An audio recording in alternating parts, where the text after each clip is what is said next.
Hi there, this is my video assignment for assignment 2F. I'm going to explain the common tenets of Judaism that came to the fore in the struggle against Hellenism in the time of the Maccabees. Also want to talk about some of the distinguishing factors between the Sadducees, Pharisees, Essenes, and Zealots. So there are several common tenets of Judaism that kept the various factions of Jews united during this period, during the Hellenistic period. As Barrett says on page 143, the political histories and identities of these various groups is pretty complicated, so it's hard to speak with a lot of authority on it, and we need to avoid overly simplified conclusions about what they all believed and stood for. Barrett also reminds us that Alexander's campaign in that part of the world, in the Near East, changed things culturally. So all Jews, regardless of their camp or their faction, found themselves soaked and surrounded by Greek life and culture. I think the biggest common tenet would have been the struggle against Hellenism, both prior to the Maccabean revolt and following it. Which aspects of Greekness can be kept and which things need to be shunned. There would have been quite a bit of eternal autonomy for a long season following their liberation from the Seleucids. This would have been another point of unification. Even the Qumran community had a period of peace, according to Bruce on page 102, but internal struggles would emerge pretty quickly among the various factions. But before we get into that, let me back up for a minute. Post-exilic Jews would meet for mutual encouragement. Following their return, they would get together to encourage one another. These folks became known as the Hasidim, the godly people. An alliance existed between the Hasidim and the Hasmoneans as they engaged in guerrilla warfare against the Seleucids. So this partnership would eventually fall apart during the peace that followed. It's usually the way it works with all people. But this appears to have been a big point of unification for all factions, the desire for liberation from what was left of the Greek Empire. Now, some of the groups felt a sense of expectation when the Maccabees came on the scene. There was a sense that God was going to do something. This was not universal. Qumran apparently did not embrace this idea because they had big problems with the Maccabean leadership. Speaking of Qumran, Bruce on page 115 that says that every one of the major groups has claimed some sort of tie to Qumran at one point or another, but it's highly unlikely that all these groups have legitimate claims to that community. A few more points of commonality between the various groups leading up to and during the Maccabean period. All groups would have seen Antiochus IV Epiphanes, ruler of the Seleucids, as their enemy, and all would have agreed on the importance of the written law. The written law would have been important at that time, as Barrett reminds us on page 184, because the oral laws were not completely written down until the late 2nd century, sometime after the period that we are talking about here. So regarding the distinguishing factors between the faithful groups of Jews, let's start with the Sadducees. The Sadducees rejected traditions and written law. Their name likely meant members of the council, but it would eventually come to mean righteous. They have an obscure origin story. They viewed themselves as what they call old believers. They rejected the idea of the resurrection and in life after death, believing these to be ideas that were imported from some of their godless neighbors. Theologically, they were supporters of free will.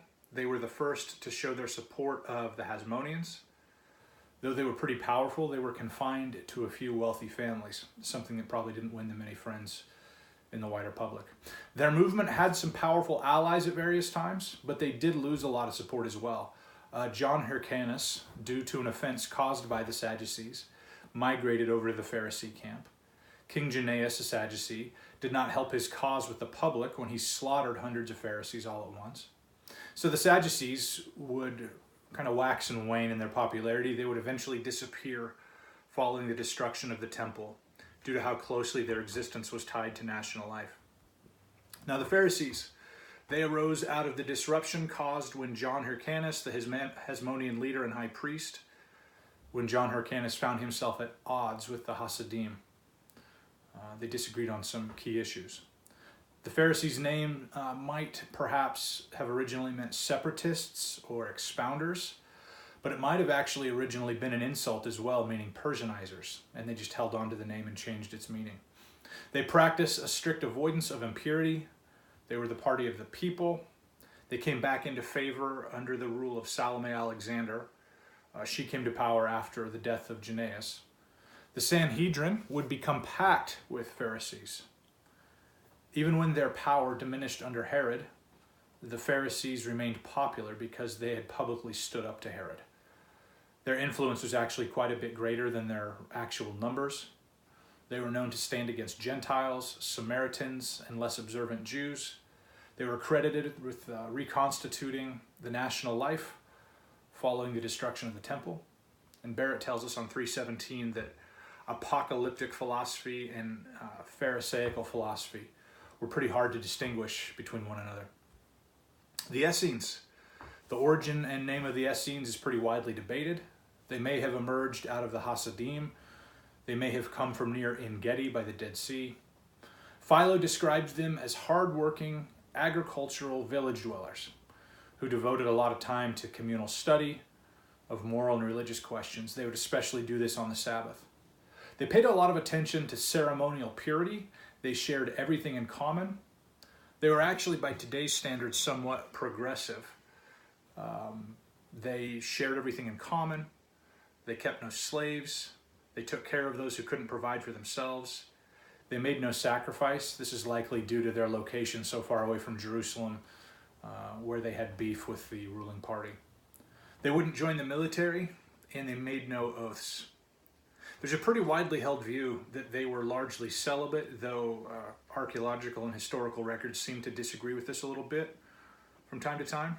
The Zealots may have emerged from the Essenes, but that's also unclear. Also unclear is what they thought about the idea of the resurrection. There was quite a prophetic tradition among them. The Zealots, they embraced the tradition of Phineas, who had killed some folks who were practicing mixed marriage, as you might remember.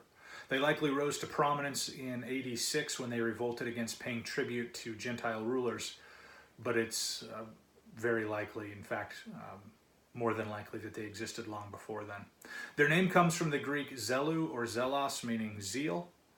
Josephus would blame them for the worst of the violent atrocities. He would also blame them for the war that was eventually brought against the Jews, though it looks like Josephus was scapegoating them to please his Roman overlords and the bulk of the Jewish population. Matthias's victory over the Seleucids was their origin story, their hero story. They were people of divine action.